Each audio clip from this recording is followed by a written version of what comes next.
Now, as far as sediment's concerned, so this is a big gravel cleaner that we've manufactured for this particular job, and there is way too much sediment in this tank. So we've literally just stabbed the gravel cleaner into one spot, and the gravel cleaner has come out literally black. So what's happening at the moment is the gravel's spinning around in the bottom, and then the suction is sucking the water through, and that's allowing the dirt that's in the gravel cleaner to come out, and then the gravel, which is heavier, falls to the bottom. And just the sheer amount of dirt that's coming out right now is sort of nothing short of amazing. And that's why it is really important that you do use a gravel cleaner when you do a water change.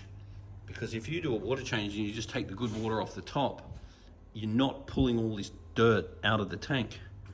And you can just see that's coming out like an absolute chocolate milkshake. So the value of the water change when you're pulling a chocolate milkshake out, as opposed to some clean water at the top, is invaluable. So I really believe that every single aquarium should have a gravel cleaner, and you should use it every single water change. You should also be using how much sediment is in the gravel as a guide to how often you're needing to water change. So this tank here, some of the fish are a little bit on the fat side. So some of these fish are a little bit overfed.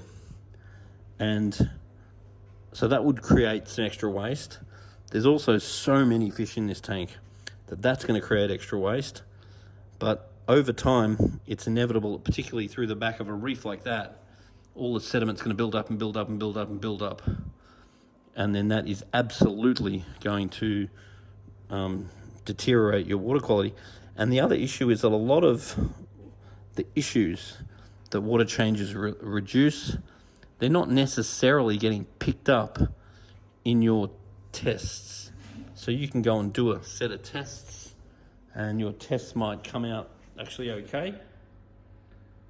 But your tests aren't just a measure how clean your filters are, and making sure that you're cleaning your filters in water from the tank, not water from the tap, and how much sediment you're getting through the back of the reef and in the substrate is another absolute measure of the health of your tank and how often you should be doing water changes.